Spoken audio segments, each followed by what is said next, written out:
एगो बात हमरा जितना भी बड़ भैया बानी आज कतना भी भोजपुरी के गायिका लोग आ रहल बानू ओकरा से बढ़ के ही दीपिका ओझा है। तो जौन भरत शर्मा जी पियवा सिवान से गा दिहलन ओकरा बाद अगर लड़की में केहू गावे वाली होई नो दीपिका ओझा बाड़ी। हम चाहब कि पियवा सिवान से गाओ ओकरा बाद दफड़ा गई हरूरा सब सुनी आवाज पर ध्यान दी। अच्छा लगे तो इनका के आशीर्वाद ताली से चाहे रुपया से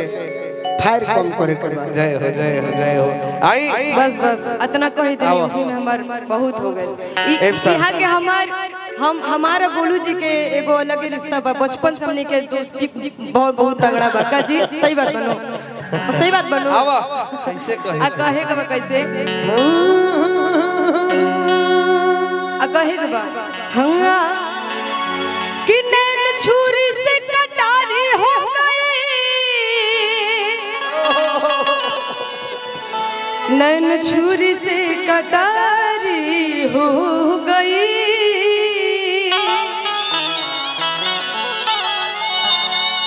कि नैन छुरी से कटारी हो गई हाय रूप की दुनिया पुजारी हो गई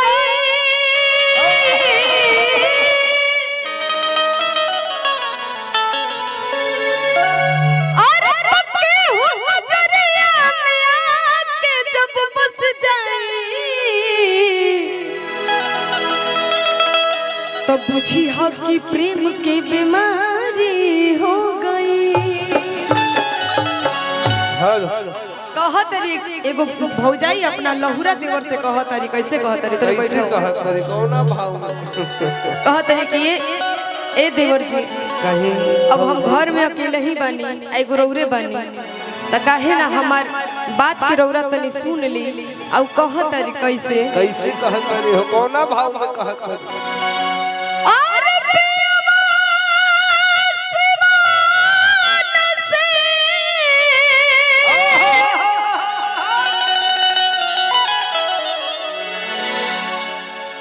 अरे अनहार भइल आई त देवर तनी देहिया पा और डाली धरा जाई इधर है चटनी बना के खा लिया कहे के कैसे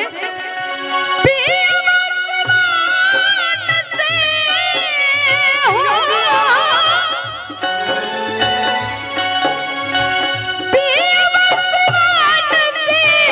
पियवा सिवान से अनहर भइल आई देवर तानी देहिया पा डाल दर जाई देवर तानी देहिया पा डाल दर जाई बाबा आहा दिया हो दिया वाह हाय देवर तानी देहिया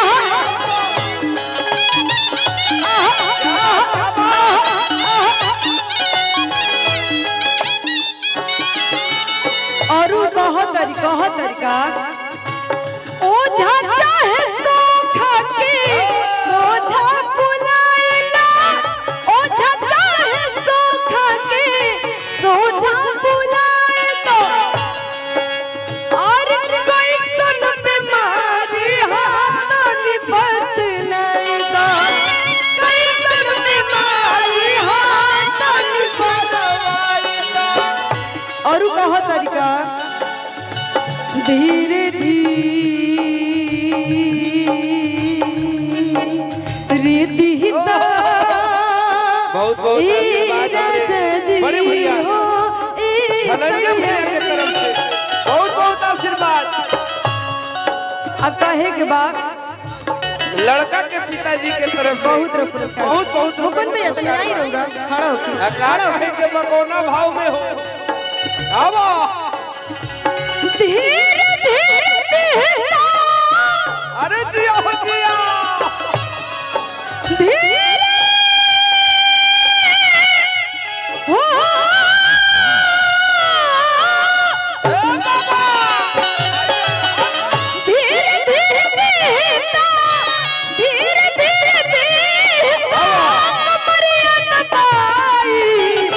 देवर तन देहिया पो डाल दान जाई देवर तन देहिया पो डाल दान जाई। बहुत बहुत प्यार हमरे गोलू भाई की तरफ से।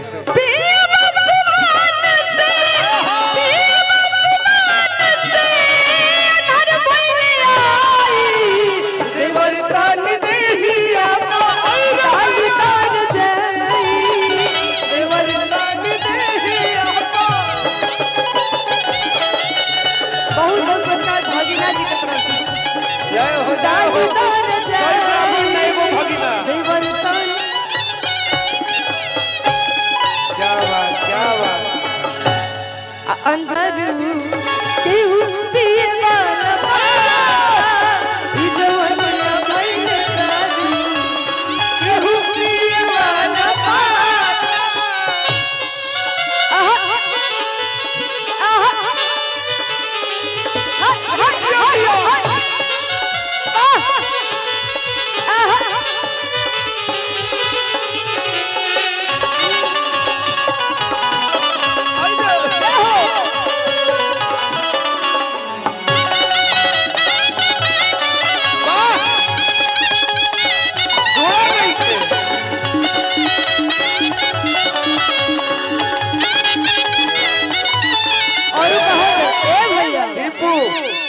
भैया एगो भोजपुरी में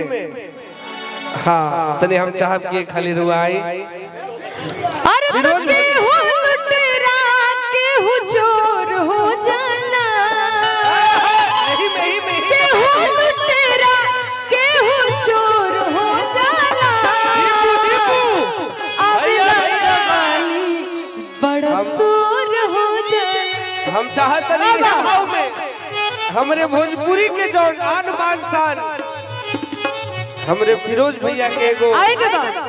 आई भाव में डांस करोगे सुने के बाद भाव में बाबा